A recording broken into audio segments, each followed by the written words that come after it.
You know, every time I take a short break from YouTube, it feels like I'm away for so much longer. Like right now I'm filming this video and I'm like, oh my god, it's been so long since I've done a video, but it's only been about a week. Either way, I'm back now, so let's review an album. Nas is back with a brand new studio album, King's Disease. Legendary New York rapper Nas is back with his 12th studio album, and his first since 2018's Nasir, which itself came out after a very long wait of about 6 years. Nasir, if you also remember, was one of the 5 albums released under Kanye West's Wyoming Sessions chronology back in 2018. The only one of the bunch that was not released under Kanye's Good Music label. He only really released it under that chronology because he produced it. I reviewed Nasir back in 2018 when it first came out, and you can check out that old review from my blog at the link in the description. But I very much enjoyed that album, probably a lot more than most did. I liked much of Nas's lyricism and flows and found that Kanye's production was very compelling and just all around very enjoyable. Now, 2 years later, Nas is back with a record that is not produced by Kanye. Instead, it is produced by Mr. Hit-Boy, and it is a much longer album this time. You guys may remember that Nasir was a 7-track, 26-minute record. All the albums in that Wyoming Sessions chronology were. But this one clocks in at 13 tracks and 38 minutes, which still isn't too long at all. And given that I enjoyed Nasir so much, I was excited to give this new record a shot. And fortunately, much like Nasir, I came out of this record having very much enjoyed myself. I thought it was pretty great. And I feel like part of the reason I like the album so much is because one of the things I hear about modern Nas so much is that his success on an album will come down to whether he gets good production. And I think Hit-Boy helps him out in that regard on several tracks here. The opener to the album, the title track, is this somewhat heavenly, soulful song. And even if it's pretty short, I think Nas sounds sharp on the track, and his introspective lyrics are very strong too. I also love the instrumental on Blue Benz, as the dark piano melodies add to the cutthroat feel of the song. A vibe helped immensely by Nas's energetic performance and very catchy flows. Ultra Black was a single that was the subject of a lot of discussion when it came out, notably for a bar where Nas took aim at Doja Cat and the controversies that she's been embroiled in recently. I do think that particular bar made me raise my eyebrow and scratch my head a little bit, but regardless, this was a song I really enjoyed. I love most of Nas's other lyrics and his overall tone of unapologetic black love. His flows are twisty and extremely catchy, and the beat is one of the most clever ones on the album, with plenty of bounce to go along with some solid soul and jazz influences. I'll say one of the few tracks I wasn't as in love with on the album was 27 Summers, as while I love the introspective bars that reflect on Nas's career since Illmatic dropped 27 summers ago, and while I also enjoy the dark, twisty, trap-esque beat, the song's only about a minute and a half long, and I found myself wanting more. I was wishing it would be a full song, and I was hoping it would get a bit of a switch up at some point, and it's a shame that it didn't. Though 10 Points has one of the most pounding beats on the album, with some rather bombastic horns and a bit of heavy reverb. I love how it sounds though, and I really enjoyed Nas's lyrics that continue to express black love and celebrate black success. And The Cure continues some of these lyrical themes over a twisty beat that starts off slow, but ends up feeling a bit celebratory, and then switches to something a bit faster and bouncier. Nas flows smoothly on this instrumental that's equally as smooth, and it's another very emotionally potent cut. Much like Nasir, this record also has some pretty prominent features on it beyond producer Hit-Boy, and most of them help contribute nicely to the album. Car 85 features the legend himself, Charlie Wilson, who doesn't have the biggest presence on the song, but that doesn't hold back my enjoyment of it. I love the more spacey and emotional instrumentals here, and Nas's lyrics are some of the most interesting and introspective bars on the album. The track Replace Me features both of Big Sean and Don Toliver, and while it wasn't one of my favorites on the album, there are some good things going on here. Don Toliver's chorus interpolates Trip by Ella May, and he flips it into a hook that's very catchy. The emotional feel of the instrumental was pretty nice, and Nas's energy on his short verse was solid, even though I wish it did go on a little bit longer. Though I could have done without Big Sean on the song. His performance isn't as catchy to me, and I don't think he adds as much to the song, but it's still a decent track, and to follow it up, rising star Lil Durk shows up for Till the War Is Won, where Nas celebrates women and especially takes a stand against sexual harassment and assault. The minimal beat gives Nas enough space to put together some catchy flows with solid bars, and even Lil Durk's verse feels more introspective than you might expect, and for the better. It also seems like you can never go wrong with an Anderson .Paak feature, and the track All Bad reminds me of that. I love the more bouncy instrumental and the way that Nas flows more creatively on this song. Anderson .Paak brings his usual charisma and charm on the vocals, and he rounds out what is one of the better tracks on the album. Brucey B jumps in on the track The Definition, where I once again found myself wishing there was more to the song. Brucey B doesn't do all that much, and Nas himself takes on a much faster flow, spitting hard bars about today's political climate, which is great. I just wish once again that the song was longer, because it honestly could have been one of the best on the album if there was a little more length to it. The fittingly titled Full Circle is a reunion of Nas's former group The Firm, which featured him along with AZ, Cormiga,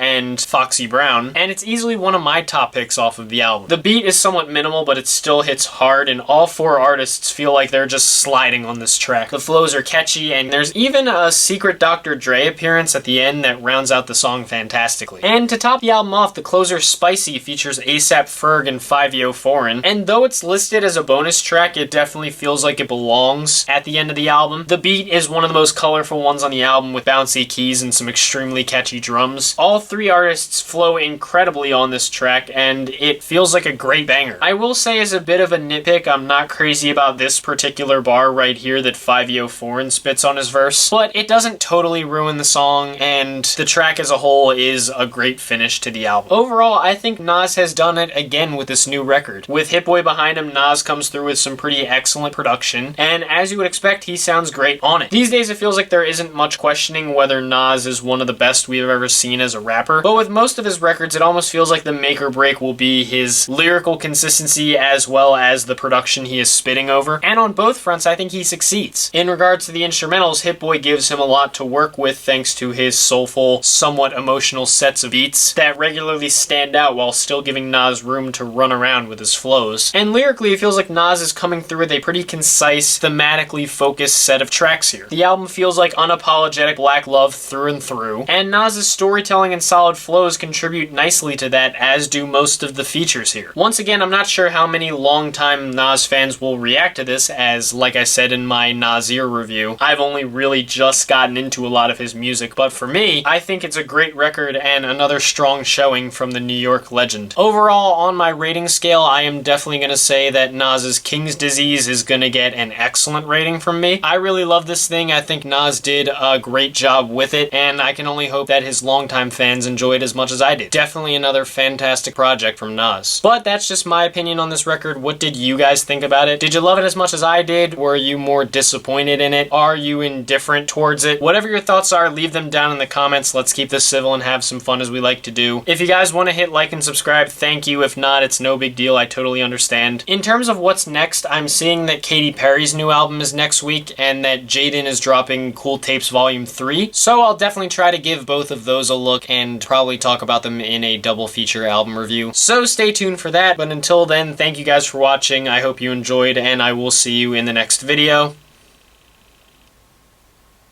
Peace.